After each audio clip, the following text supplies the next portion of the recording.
Hello, everybody. I'm Stacy Johnson, CEO of Money Talks News, ready to answer your money question. Before I answer today's question, let me tell you how you might ask a question of your own. All you have to do is hit reply when you get your Money Talks newsletter in your inbox.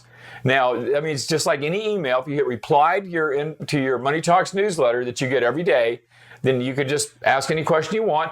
No guarantee it'll get answered because we get more than we have time to answer. But at least you might see your question right here. So do that. Now, what if you're not getting a Money Talks newsletter in your inbox every day?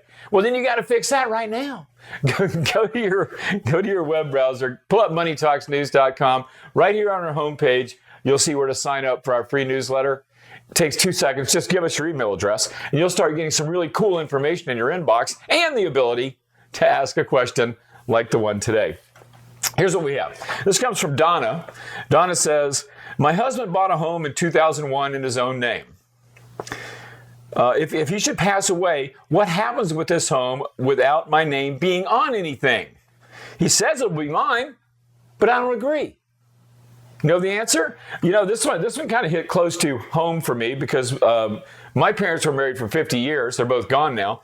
But the entire time they were married, my father had his name only on the house, which made no sense at all. And I told him that. In my parents' case, it didn't matter because my mother predeceased my father. But in any case, if you've got one spouse with their name on the house and the other one without, what's going to happen when that spouse dies? What's going to happen is that house, along with everything else, is going to go into their estate.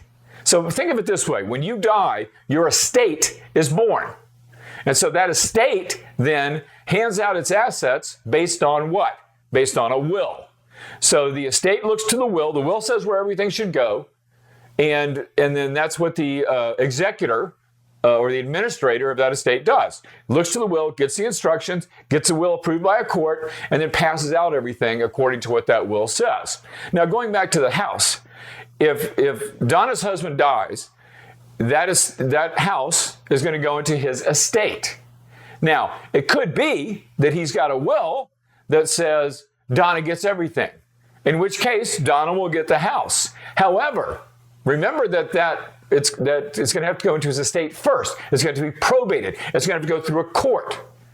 Whereas if her name was on the house now in joint tenancy with rights of survivorship, then she would automatically own the house on his death. Bottom line is this.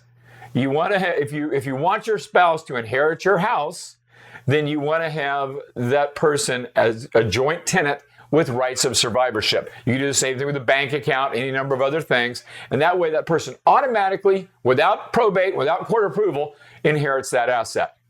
Does that make sense? Let me make another couple of points. I hope one thing you got clear here was having a will. Now, if, in Donna's case, since she's the wife, if there is no will, she would probably inherit the house anyway, almost certainly. But everyone should have a will, mainly because it allows you to designate where your stuff goes, how it's distributed when you die. Otherwise, it's going to be distributed the way the state thinks it should be. So, for example, everything to the wife. So what you want to do is you want to have a will, even if you're 21 years old, even if you don't have a lot of stuff. Take the time to get a will. You can make one online for $20. But that also leads me in another direction too. If you ever have a question about this stuff, don't guess, especially if you do have significant funds. Go to a lawyer. So 3 things today. Joint tenancy with rights of survivorship, if you want your spouse to inherit whatever it is that you have. Always have a will. And when you've got a question, this isn't a place to be penny wise and pound foolish. Look it up online, but if you need to, go talk to a professional. You might find it's worth the money. That's what I've got for you today. Now, I hope you're liking us on Facebook. Hope you're spreading this around. But if you've got friends who might need answers to questions like this, forward this video to them. And be sure to be here next time. I'll be looking for you. Have a great day.